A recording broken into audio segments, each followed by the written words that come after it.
FBI agents who are under threat. Can you tell us more about that? That's right. So the document was unsealed by the court yesterday afternoon, but just before it was unsealed, versions of it were sent to various members of the media.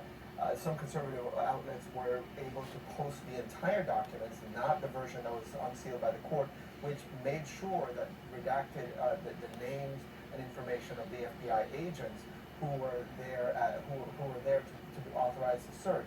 What that means is that the names of these agents is now out there. It was put out in the conservative media sphere.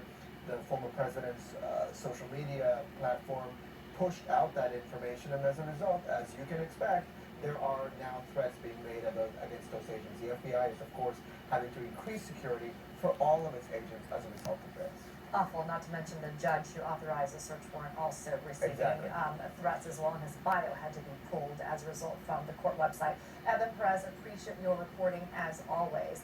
And here with me now to discuss is the former Director of Communication for U.S. National Intelligence and CNN National Security Analyst Sean Turner, also criminal defense and constitutional law attorney Paige Pate. Welcome to you both, gentlemen. Good morning to you. Sean, let's start with you, and I just want to get your reaction to the fact that these classified documents were sitting in Trump's Palm Beach resort. Yes, it's members only, but it was in his office or in storage.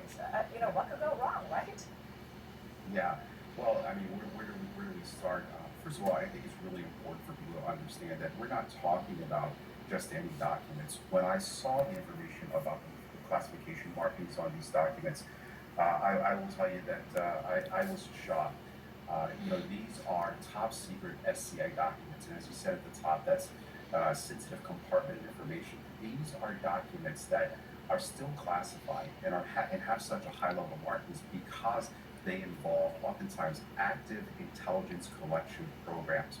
And so when I saw that, the very first thing that I thought is it's really important that we understand the content, the nature of these documents inside the intelligence community, that is, because when you have documents like this that are out there in the public, vulnerable to other eyes, what you have to be mindful of is whether or not those collection efforts are still going on and whether or not there are actually people on the other end of those collection efforts. We could be putting people, our intelligence officers, are those in other countries around the world who help us.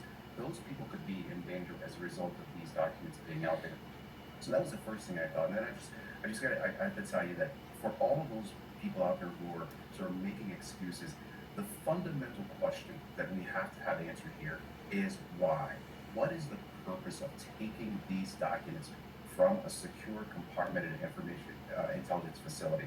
That's something we don't know, and we've got to get to the bottom of it. This is really startling from an intelligence perspective. That is a very good question that you posed, Sean, and I'll turn it over to you, Paige. You don't have to answer why, because if you don't know why these documents were at Mar-a-Lago, but when you look at these three potential violations that were in this unsealed warrant, is there any that stick out to you specifically? Because last hour, I think it was Renata Mariotti pointed out that it's one thing to unlawfully store or take classified documents and just leave it there, but you also have the obstruction of justice charges, which indicate that some may, we don't know, have been destroyed. That's right, Amber. I mean, these are three very different crimes. Two of these crimes would require some sort of bad intent. The espionage crime would require the president or anyone really to have these documents with the intent to do something with them that would injure the United States or help one of our enemies. The obstruction charge would require the intent to destroy the document or somehow keep it from investigators. But that third charge, the concealment charge, simply having a government document that you're not supposed to have, there's no bad intent required in that statute.